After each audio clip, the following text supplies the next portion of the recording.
Dober dan, spoštovane gospe in gospodje. Malo pred to tiskovno konferenco sem bil v stikih s kabinetom srbskega predsednika Tadića, ki je pravkar, tako kot jaz, na tiskovni konferenci, na kateri srbsko in svetovno javnost obvešča o prijetju najbolj razvpitega haaškega obtoženca Ratka Mladića. V pogovoru z njegovim svetovalcem, z predsednikom Tadićem, se bova slišala po tej tiskovni konferenci, sem dejal, da srbskim oblastem, zlasti pa predsedniku Tadiću, v svojem imenu in v imenu slovenske vlade čestitam ob prijetju simbola genocida v Srebrenici in velikega zla, ki je prizadelo jugovzhod Evrope v 90-ih letih. Zdi se, da je pravica sicer zamujala, a je na koncu prišla. Obtožencu za vojne zločince bo sojeno v Hagu in roka pravice bo dosegla tiste, ki so za seboj pustili veliko zla. Še enkrat pravim, srbskemu vodstvu, zlasti predsedniku in mojemu dragemu prijatelju Borisu Tadiću sporočam iskrene čestitke. Rad bi dejal, da je to še eden od izjemno pomembnih korakov, ki so zlasti v tem letu uspeli Srbiji in njenemu predsedniku. Naj spomnim, v tem času je prišlo tudi ob spodbudi slovenske strani do začetka dialoga med Beogradom in Prištino, dialoga, ki obeta, da se bo neko zelo občutljivo vprašanje uredilo po mirni poti. V tem času je prvič Srbija sodelovala v okviru procesa Brdo, ne glede na to, da so bili na konferenci tudi predstavniki oblasti Kosova. V tem času je Srbija napredovala v statusu glede približevanja Evropske unije in ne nazadnje, zdi se zelo pomembno, prijela je najbolj zloglasnega haaškega obsojenca.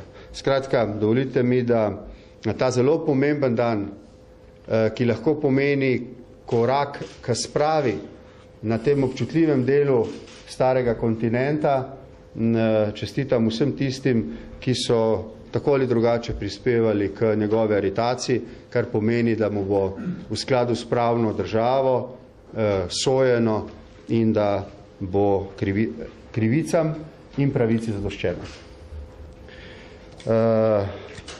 Mislim, da sem zdaj ob nastopu ministra za finance še dolžan nekaj stvari o Portugalski. Zdaj bom odgovarjal na vaše vprašanje. Slovenska vlada je bila seveda že dlje časa, zlasti jaz kot član Evropskega sveta, obveščena o možnosti, da bi Portugalska zaradi velikih finančnih problemov zašla v težave in pričakovala pomoč, tudi slovensko. Nekaj časa se je zdelo, da se utegne Portugalska, podobno kot se je Španija, na začetku tega leta s pokojninsko reformo, za nekaterimi reformnimi ukrepi izvleči iz te situacije. Sprejela je paket reform, za katero se je takrat pred glasovanjem ogrela tudi opozicija. Ko je prišlo do glasovanja v Lizbonskem parlamentu, pa se je opozicija odrekla podpori, reformni paket ni bil sprejet, Portugalska je izgubila vlado in se odpravlja na predčasne volitve, ki bodo istega dne kot naš referendum o pokojninski reformi. Za voljo tega je bilo potrebno sprejeti odločitev o pomoči Portugalski kot eni izmed članic Eurocone, ker znotraj tega obstoječega mehanizma, kot veste, s tretjino deleža IMF-a, s tretjino deleža Evropske centralne banke in s tretjino deleža držav članic evroobmočja, tistih, ki niso v krizi in že podvržene pomoči mehanizma, pomagamo državi, da se izvleče iz neposrednih fiskalnih problemov ob pogoju, da izpolni zelo ostre reformne pogoje, varčevalne in druge. Portugalska vlada, ki zdaj vrši posle, in opozicija sta zagotovili, da bosta sprejeli zelo ostre ukrepe. Tako smo se tudi v Sloveniji, najprej preko ECOFIN-a, potem pa tudi preko neposrednih pogovorov med predsedniki vlad in držav, znašli pred odločitvijo, ali danes tudi formalno potrdimo pomoč ali ne. Seveda smo se odločili, da se za pomoč odločimo. Nenazadnje gre za mehanizem, ki je bil skupno dogovorjen, mehanizem, ki ob pogojih, da države izpolnijo reformne obljube, pomaga stabilizirati evro, ki je naša skupna valuta, prosim, tega ne pozabite.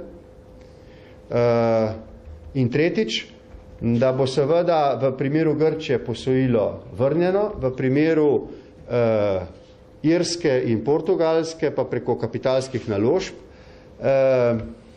tega mehanizma seveda izničen, sicer zabeležen porast dolga v državah, ki nudijo pomoč. V našem primeru gre, mislim, da za približno procent, za dober procent, 1,2% povečanja dolga. Vlada je imela na izbiro, da se tako ne bi odločila iz domačih razlogov. Češ na isti dan, kot bodo portugalske volitve, ki bodo med drugim tudi zato, ker prejšnji vladi ni uspelo speljati reformnih procesov, ker bo tukaj odločanje o pokojninski reformi, odločitev za pomoč Portugalski med našimi ljudmi ne bi bila dobro sprejeta, češ potrebujemo sami, dajemo drugim, in bi jo preložili. Naj vam povem, zakaj bi se mi zdela taka odločitev neodgovorna, ne samo do Portugalske, ne samo do drugih držav evroobmočja, ampak do naših ljudi. Neodgovorna bi se mi zdela zato, ker smo, tako kot druge države članice, tiste, ki smo na varni strani radarja, sprejeli odločitev, da bomo pomagali drugim, če bodo izpolnjevali določene pogoje. To je pomembno zato, da naša valuta, evro, s katerimi poslujejo tudi naši ljudje, kot fizične osebe, ostane trdna valuta. Če želimo, da se domine v območju evra ne bodo zgodile, si moramo prizadevati za to, da bi na neki točki ta efekt ustavili in stabilizirali evro. Ukrep pomoči Portugalski je poskus v tej smeri. V njem sodeluje tudi Slovenija in tega pred slovenskimi ljudmi ne želimo skrivati, ker nimamo zakaj skrivati. In ne želimo prelagati odločitve, ker je nimamo zakaj prelagati. To je odločitev, ki je tudi v našem interesu. Smo v evroconi, želimo imeti trden evro, zdaj je evrocona pod določenimi pritiski in skušnjavami, je z vidika finančnih trgov zelo senzibilno observirana in zato je naš interes, da se ta proces domin ustavi in da se seveda evro okrepi. Kar se tiče pomoči Grčiji pa, čakamo na dokončno poročilo trojke, torej delegacije IMF-a, Evropske centralne banke in Evropske komisije. Če bo Grčija v teh dneh izkazala reformno sposobnost, kot se temu zdaj že tako tudi reče, potem obstoji možnost, da bo prišlo na naslednjem sestanku voditeljev vlad in držav do diskusije o tem, ali še v tretje pomaga Grčiji. Mi smo namreč Grčiji pomagali že z odločitvijo o posojilu, ki ga je bil sprejel državni zbor, potem znotraj začasnega mehanizma z znižanjem obrestne mere za 1% oziroma 100 bazičnih točk in za podaljšanje poroštva iz 5 na 7,5 let. Slovenija se bo odločila za pomoč Grčiji, tako kot druge države, če bo ta izpolnila pogoje, ki jih postavlja trojka. Prej ne. To pa povem z enako odkritostjo, kot sem povedal, da smo se odločili in zakaj smo se odločili pomagati Portugalski. Gre za posojilo in posojilo mora biti vrnjeno. To je denar slovenskih davkoplačevalcev. Posodili smo ga zato, da bi Grčija prebrodila krizo in vrnila denar. Če bi ocenili, da tega denarja ne bi uspela vrniti, bi bilo od naših ljudi, ki so pripravljeni sprejeti določene reformne ukrepe, nepravično, da bi njihova vlada, torej jaz kot njen predsednik, dajala denar drugim brez povračila, medtem ko bi sami morali zategovati pasove, zato da bi se prebili skozi to krizo. Da boste pa razumeli, s tem končujem, obseg varčevalnih ukrepov v Grčiji, naj vam služi en podatek. Grška vlada je zaprla vrata 1973 šolam. Ste me slišali?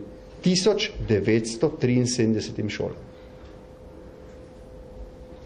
Mislim, da si nihče nikoli ne želi, da bi bil pod pritiski tretjega, nesuveren in moral izpolnjevati zahtevane pogoje, zato da bi dobil denar, da bi sploh njegovi ljudje lahko preživeli.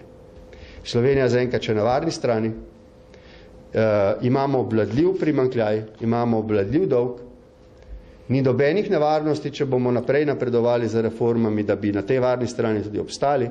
In še enkrat povem, preden bomo odgovarjali na vprašanje. Moja srednjeročna vizija je, če bi se karkoli zgodilo v prihodnjih letih v območju evra, v vsakem primeru ostati v enaki valutni skupini, kot sta Nemčija in Francija. Avstrija, Luksemburg in Nizozemska. Tukaj je naše mesto, tukaj mora biti naše mesto.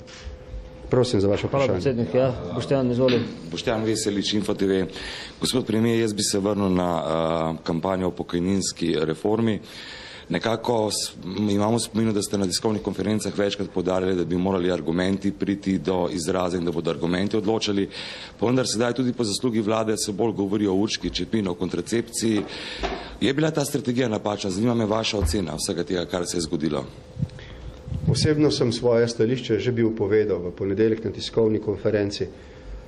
Kot prvi najbolj odgovoren moram reči naslednje. Ob očitnih spodrsljajih komunikacijske strategije vlade se zdaj, ne samo kot predsednik vlade, ampak tudi kot državljan zanašam na zdravo presojo in zdravo pamet naših ljudi. Da bodo znali ločiti zrno od plevela. Vedno so to znali, ko je šlo za najpomembnejše odločitve v zadnjih 20 letih. Zato smo postali neodvisna država, članica Evropske unije, NATO, Eurocone. Predsedovali smo Evropski uniji in postali člani OECD. Zaradi intuicije ljudi, da ločijo med zrnom in plevelom. Žal je bilo v tej kampanji tudi nekaj plevela. Vedno, od začetka tega mandata do danes, moram prevzeti objektivno odgovornost za to, tudi in čeprav sem imel neke pomisleke, vendar ni moja naloga, da tarnam, zdaj moram voditi kampanjo. Vem, da so nekatere stvari atraktivne za javno polemiko, vendar ne se ljudje, kolikor že bodo kritični in morajo biti do takih spodrsljajev, vendarle na koncu ne pozabijo zavedati in vem, da se ne bodo. Odločamo o eni najpomembnejših reform, odločamo bolj o naši prihodnosti, kot bi si glede take reforme, ki bi se sicer zdela morda samoumevna, kot smo menili, da se bomo. Torej, kot pravim, ob očitnih spodrsljajih komunikacijske strategije vlade, se zdaj kot državljan in predsednik vlade, ob tem, da se bom trudil naprej z argumenti prepričati javnost, da je to pravilna odločitev za to in nove generacije, pač zanašam na to, da bo preprosto ta intuicija, zdrava pamet ljudi znala ločiti med zrnom in plevelom v tej kampanji in da bo na koncu ta intuicija premagala predsodek da se bo glasovalo o tej kampanji ali o vladi, ampak da se bo glasovalo o spremembah, ki so potrebne za naš napredek. Nimam kaj dodati temu. Temu nimam kaj dodati. Sem povedal vse. Eno drugo vprašanje. V bistvu najprej me zanima, omenili ste, da posojila pri Grčiji, da posojila mora biti vrnjena. A res verjamete, da bo Slovenija dobila ta denar nazaj? In drugo vprašanje se nanaša na izplačevanje regresov. Zdaj prihajajo podatki ven in si prav državna podjetja, državni monopolisti, v bistvu državni lasti, jim država pomaga, država določa pogoje poslovanja, si izplačuje enormne regrese. Recimo zavarovalnici Triglav se je samo uprava izplačala 80.000 evrov regresa, Ministrstvo za gospodarstvo je te pogodbe potrdilo, kljub Lahovnikovemu zakonu. Kako gledate na to? Na obe vprašanji bom odgovoril zelo jasno in odkrito. Kot veste, sem po jesenskem sestanku z voditelji opozicije in drugih strank koalicije ter predsednikom države odločil, da se ustanovi posebno svetovalno telo, v katerem so slovenski makroekonomisti in poznavalci mednarodnih finančnih razmer, ki mi svetuje pri odločitvah glede razmer v evru in njegovi rehabilitaciji. Ko smo na zadnje imeli sestanek, je bilo med nekaterimi izmed njih zelo poudarjeno mnenje ali domneva, da Grčija ne bo uspela, vsaj kolikor kažejo procesi doslej, z reformnim programom tako, da bi lahko domnevali, da bo vrnila v celoti posojen denar in da obstoji precejšnja mera verjetnosti, da bo treba del tega posojila odpisati. Ker so takega mnenja strokovnjaki in poznavalci mednarodnih finančnih razmer, sem tudi zaradi tega, pa ne samo zaradi tega, zavzel stališče, ki ga je na nek pasiven način, če želite, pasiven v smislu, da se o tem ni sicer odločala, da bi bila vlada seznanjena, da sem se odločil sporočiti preko Ecofina, da zaenkrat Slovenija, dokler ne dobi zagotovil IMF-a in drugih, ne bo dala vnovičnega posojila Grčiji, če ne bo zagotovil, da bo reformni program speljan do konca in bomo denar dobili nazaj. Tega si ne morem privoščiti. V situaciji, ko od slovenskih ljudi zahtevam, da vsi skupaj zategnemo pasove, ne morem pričakovati, da bodo razumeli, da preprosto dajemo denar drugim, ne da bi ti bili pripravljeni zategniti pasove. Vem, kako je težko. Glejte, povedal sem prej osupljiv podatek glede zapiranja šol. Več 100.000 ljudi v javnem sektorju izgublja službo. Grčija gre v strašen proces privatizacije državnega premoženja, institucij in tako naprej. Gre skozi izjemne varčevalne ukrepe, znižuje plače za 10%, pokojnine, vse to. Jaz vse to pozdravljam. Do neke mere je tudi Grčija dosegla, da se je začela oživljati gospodarska rast. Problem je, da finančni trgi Grčiji ta hip ne verjamejo, da bo uspela. In zato nočejo posojati denarja in zato se seveda prosi države, da namesto finančnih trgov posodijo denar. Torej sem vam odgovoril na to vprašanje. Ker sem bil tudi od svetovalcev opozorjen, da morda reformni program grški vladi, ne samo tej, tudi morda naslednji, ne bo uspel in da bi utegnil biti del posojila odpisan, se za novo posojilo, ko sem bil povprašan za mnenje, nisem odločil, ampak se sporočil, da pričakujem jasno in decidirano poročilo IMF-a in Evropske centralne banke ali in kolikšna je verjetnost, da dobimo denar nazaj. Drugo vaše vprašanje je zadevalo regrese. Zlasti, če prav razumem, regrese v družbah v državni lasti ali večinski državni lasti, ki zlasti in če ne poslujejo najboljše. Mi smo se danes o tem na vladi pogovarjali. Jaz sem se o tem že bil pogovarjal tudi včeraj z predsednico strokovnega oziroma nadzornega sveta Agencije za upravljanje kapitalskih naložb. Danes smo na vladi vsi, ministrice in ministri, ugotovili, da je tako ravnanje nespodobno in v nasprotju za sklepi, ki jih je sprejela vlada v lanskem letu in naložila podjetjem v državni lasti, da se obnašajo spričo krize in recesije dodatno vzdržno ob že sprejetem tako imenovanem Lahovnikovem zakonu. In drugič, sprejeli smo sklep, da danes pošljem pismo na predsednici strokovnega oziroma nadzornega sveta agencije in potrdim, da se vlada prihodnji teden sreča z agencijo za upravljanje kapitalskih naložb, kjer se bomo pogovarjali o prvih zametkih strategije za upravljanje kapitalskih naložb. Ta ne je bila pripravljena do začetka poletnih počitnic in da ona odgovori, kakšno je mnenje agencije, ki je v tem primeru poklicana, da ukrepa, do tega regresa in kako bo ukrepala. Slovenska vlada nima pravice vplivati na odločitev agencije, vendar je njeno stališče jasno. Ti regresi v družbah, ki ne poslujejo odlično, niso upravičeni. Hvala. Ja, Uroš. Poslujejo odlično. Normalno se striga, da gre relativno dobro. Eles je monopolist v državni lasti. Če in kolikor je potem monopolist, veljajo zanj posebna pravila, to je zapisano tudi v vladnih sklepih. Jasno je, da če ste monopolist, potem skoraj ne morete poslovati drugače kot z dobičkom. No, imamo tudi take primere, ampak potem gre tukaj za vprašanje, kot sem rekel, ene poslovne morale. Pa recimo temu tako. Sej, ne nazadnje, veste, ko se govori o tem vprašanju, ne pozabite, to ni diskurs, ki ga vodimo samo v Sloveniji. Ne vem, če se spomnite tega, ampak rekel sem vam, ker sem nekoliko tudi poznavalec evropskega in mednarodnega parketa, da je ECOFIN leta 2009, marca mislim da, v svoji izjavi prvič govoril o družbeni odgovornosti menedžerjev. To ni bilo kar tako.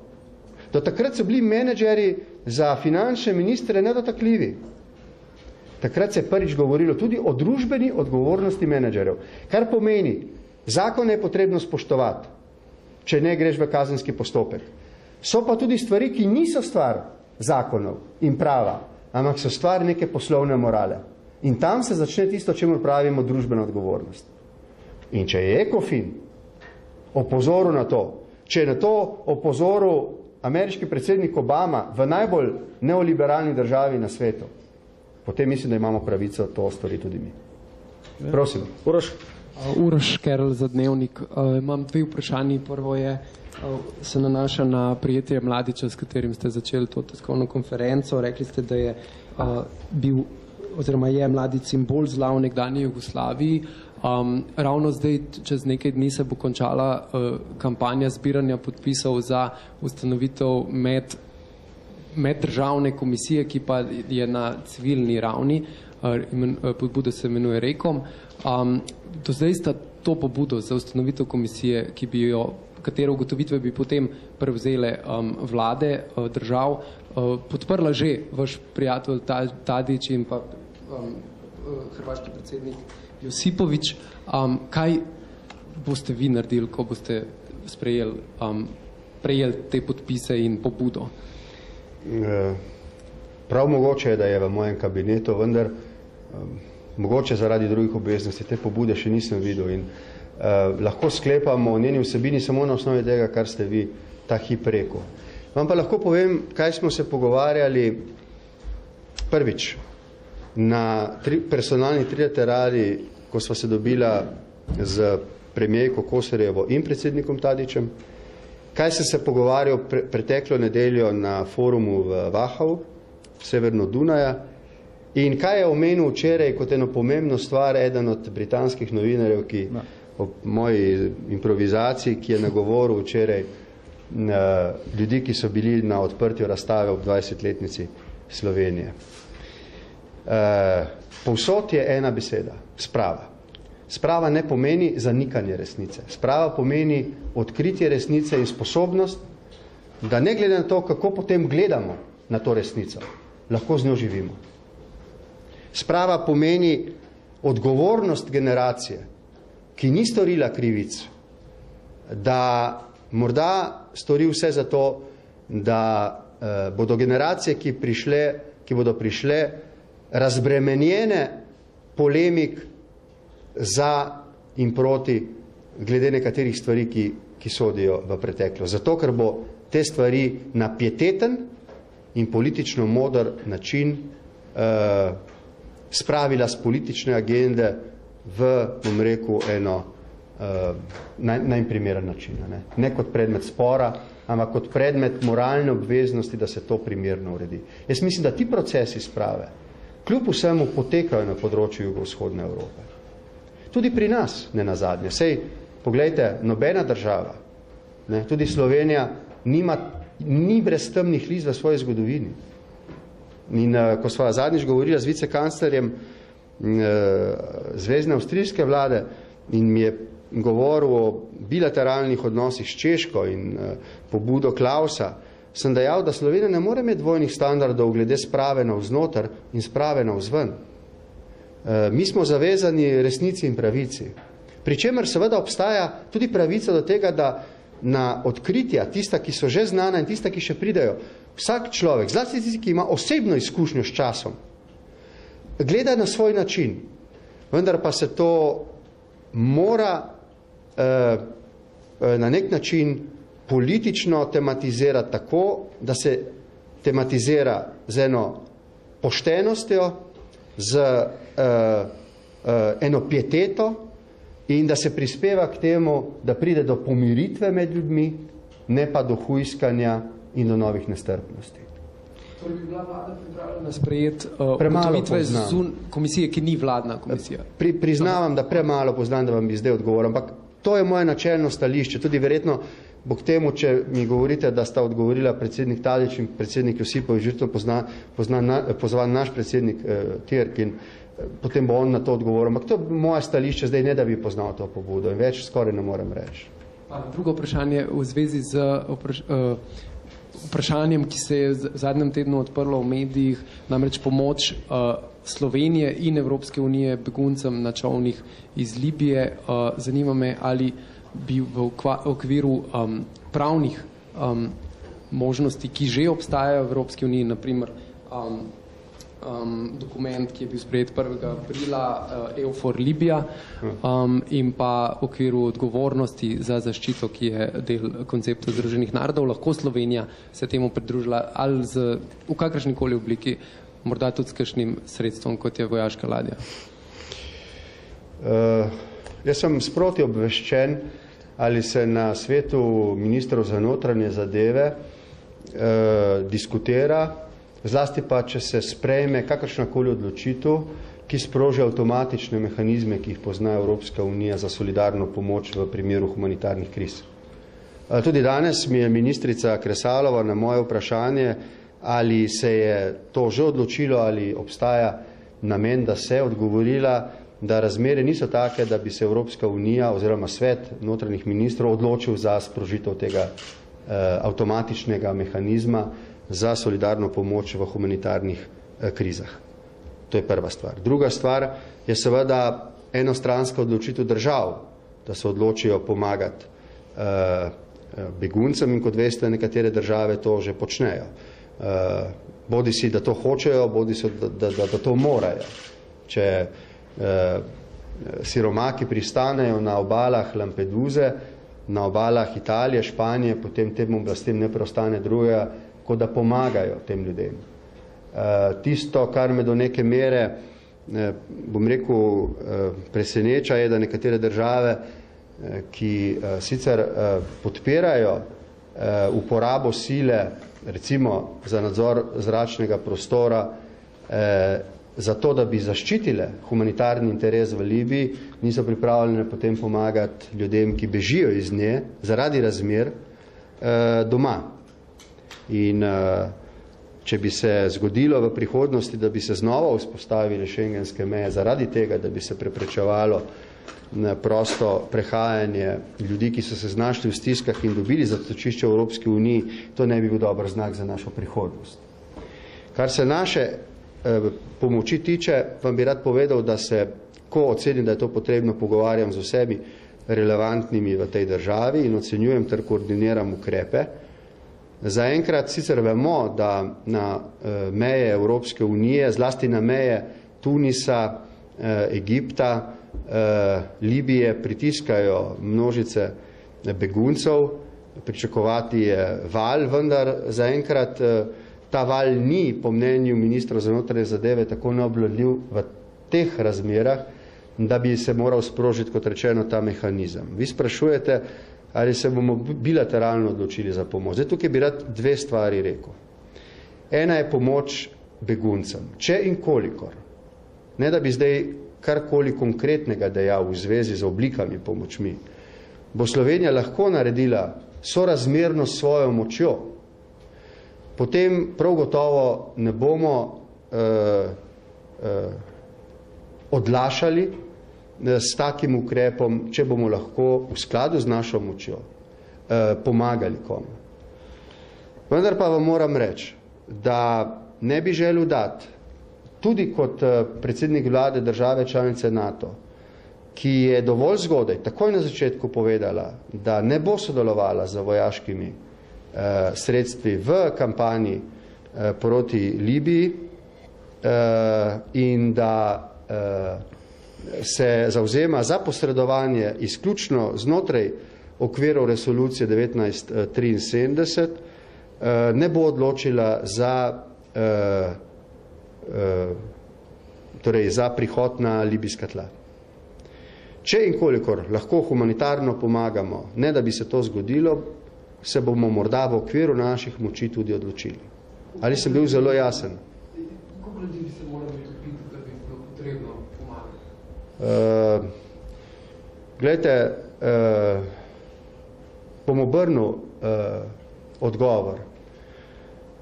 Kdor reši eno življenje, je rešil ves svet. Ne? Vedno sem bil in bom zagovornik humanitarne pomoči. In kolikor bo Slovenija lahko pripomogla k temu, v okviru svojih moči, bo to tudi storila. Naj vas noben odgovor moj ne zaveda, da bi imeli drug vtis. Rad bi pa seveda, da poteka naša humanitarna pomoč v nekem konceptu posredovanja v Severni Afriki. Tudi nekateri voditelji so rekli, da bo konec vojaških operacij pri kontroli zračnega prometa v nekaj dneh. Danes je 9 tednov in v Libiji poteka državljanska vojna. Vojna med plemeni. Podobno usodo lahko doživljamo v Siriji. Tam NATO ne posreduje. Podobno tragedijo lahko spremljamo v Jemenu. Tam NATO ne posreduje. Ena od zalivskih držav je posredovala v drugi vojaško. NATO ni posredoval. Mislim, da je o neki stopni dvoličnosti spregovoril tudi včeraj pred obema z domoma britanskega parlamenta predsednik Obama. A veste? In verjetno, vam tukaj brez dlake na jeziku rečem, verjetno je kakšenkrat v mednarodni politiki olajšanje, da zunanje politike držav niso konsistentne. Vendar, prvič to niso moje besede, ampak besede, mislim, da direktorja Foreign Affairs Councila iz Washingtona. Drugič, ugotovitve, ki jih je verjetno treba sprejeti, ker je to del tako imenovane realpolitik. Vendar pa drugače, pa sem včeraj na otvoritvi razstave rekel eno stvar, veste. Pri tako pomembnih stvareh se vse začne in konča pri morali. Če imate moralno prav, lahko začnete bitko brez vojske in jo boste na koncu dobili. Če pa nimate prav moralno, imate lahko še tako veliko vojsko in boste bitko zgubo. Leta 1971 so se morali Američani umakniti iz Vietnama. Tja so pošiljali 100.000 mladih ameriških vojakov, ki so tam pustili svoje življenje. Verjetno zato, ker se je izkazalo, da pravzaprav incident, ki ga ni bilo v zalivu Tonkin, ni bil prava moralna osnova za posredovanje. In to nas nekaj mora naučiti v zgodovini.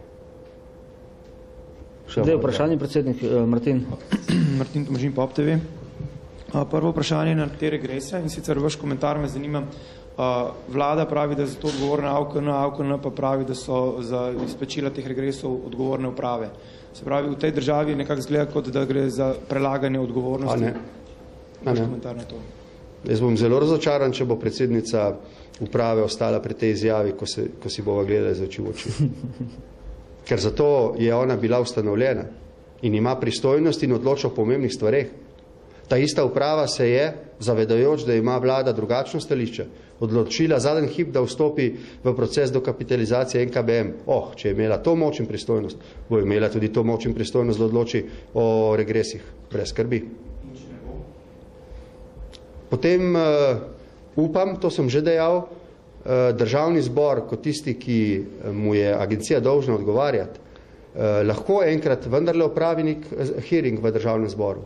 Poslušajte, če prvi človek Feda oziroma federalnih rezerv prihaja skoraj tedensko že pred ameriški kongres in pojasnjuje stvari, ki zadevajo monetarno in fiskalno politiko te države, a potem mislim, da bo tudi nekdo, ki upravlja z državnimi deleži v naši državi, moral kdaj priti pred državni zbor in pojasniti svoje ravnanja. Ne zato, da bi se zagovarjal, pa zato, da bi jih pojasnil. Ker, kot rečeno, vidite, to sem rekel bil tudi včeraj moji sogovornici. Javnost sme dobiti zaradi mojih izjav nek vtis, ki pa ni čisto ustrezen mojemu prepričanju. Namreč, da se tudi takrat, ko se ne strinjam z odločitvijo agencije, postavim za njeno avtonomijo. Ampak, a veste, ljudje ne morejo zelo natančno, zlasti, ker gre za mlado institucijo, vedeti, katere so pristojnosti agencije, katere pristojnosti vlade. Na koncu sem za vse jaz odgovoren. In jaz to nas sprejemam. Samo rad bi, da če smo ustanovili agencijo, ustanovili smo jo v skladu s priporočili OECD-ja, gre za princip korporativnega upravljanja na sodoben, transparenten, učinkovit, gospodaren način. Ja, potem mora agencija tudi prevzeti nas nekatere odgovornost in jih pojasniti. Zato jaz mislim, da je bilo prav, ko bomo sprejemali novelo zakona o agenciji, da bi zapisali, da visoki predstavniki agencije vsaj na enkrat na četrtletje predstavijo svojo politiko državnemu zboru. Mi bomo, ko zdaj veste, sprejeli strategijo. Torej, osnutek strategije bo sprejela agencija. Pošljajo na vlado. Mi obravnavamo, damo svoja stališča nazaj, agencija jo dokončno sprejme in vlada pošlja v državni zbor. In upam, da se bo ta proces končal do začetka parlamentarnih počitnic. Ampak hočem vam povedati še enkrat na vaše vprašanje. Stojim za avtonomijo te agencije. Mislim, da ima svojo prihodnost. Ampak agencija, če vstopa v tako pomembne odločitve, kot je recimo regulacija dokapitalizacije Nove Ljubljanske banke, poznavajoč drugačno stališče vlade, potem mislim, da ne sme reči, da je to, in se izogniti nekaterim nepriljubljenim odločitvam, ko gre za regulacijo, recimo vprašanja izplačevanja regresov v družbah, kjer ona zdaj določa nadzornike in nadzoruje delo uprav. Mislim, da mora to odgovornost pred nas. Odgovornosti ne boste pristali na to zahtevo ministrice Radičeve, ki je že rečeno za zamenjavo? Glejte, nevarnost, ki jo imamo pri novih institucijah in ljudje, in mislim, da je to popolnoma normalno, ne morejo razumeti, da je ta agencija mogoče neka druga agencija kot agencija za okolje in prostor. To je agencija, ki razpolaga za 6 milijardami premoženja. Odgovorna državnemu zboru. Odgovorna državnemu zboru. Glejte, ta agencija je komaj začela z delom. Jaz sem večkrat rekel, priznam, tako kot vsi ostali, da ima pravico do otroških bolezni. Ampak z starostjo pa otroške bolezni morajo odpasti. Ne morate imeti rdečk pri 28 letih.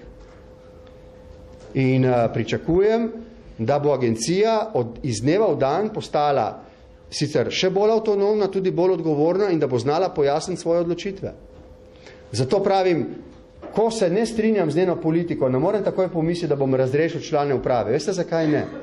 Zato, ker se bo potem zdelo, da bo politika tolerirala delo agencije samo toliko, kolikor se bo strinjala z njenimi odločitvami. Potem pa konc avtonomije agencije. Kratko vprašanje, ali ste od Igorja Jurija Pogačarja lani prejeli ponudbo za odkup stavbe NPU?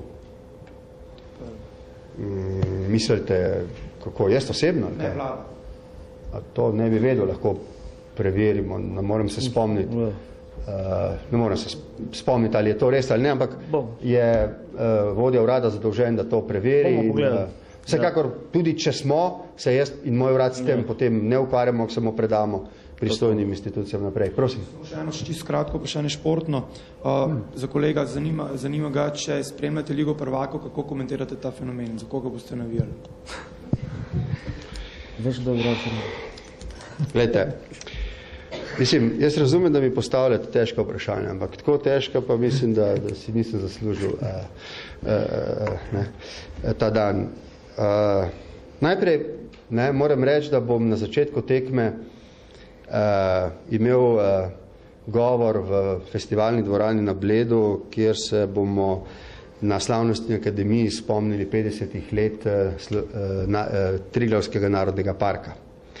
Kot sem prostor organizatorje, si želim, da akademija ne bila predolga, ker bi rad gledal finale.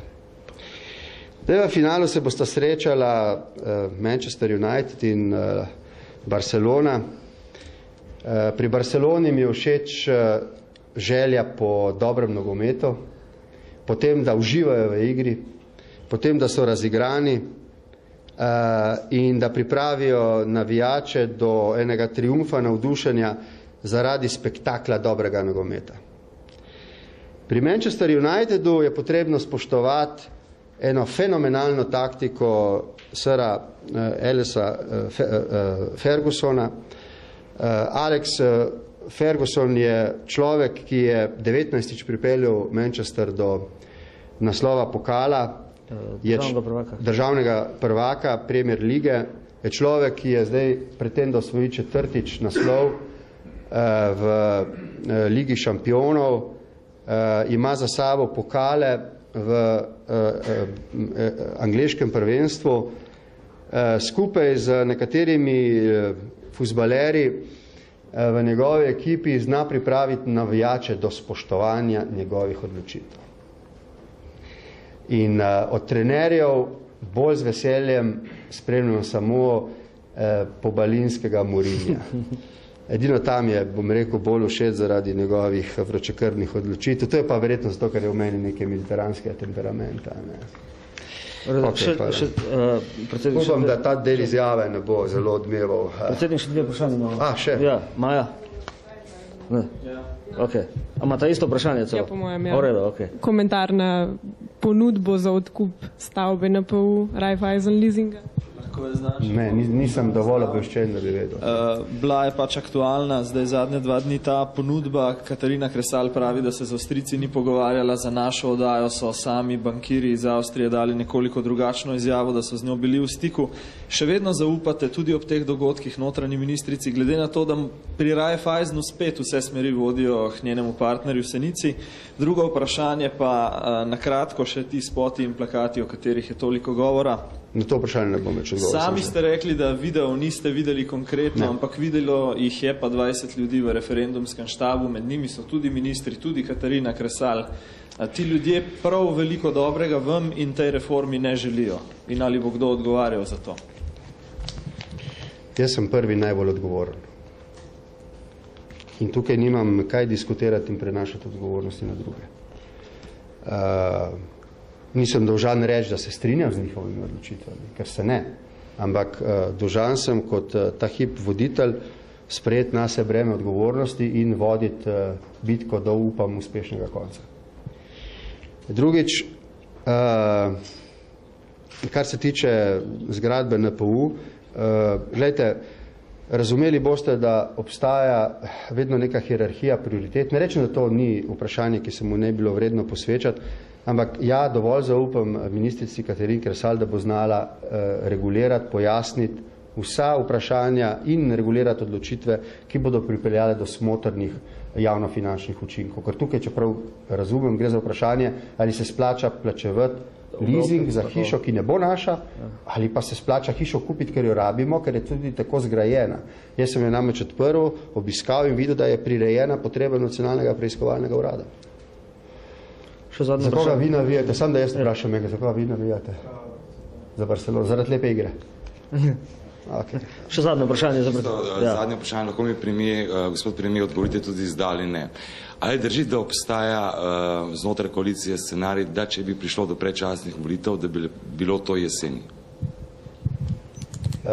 Tako je, samo ne vemo katerega leta.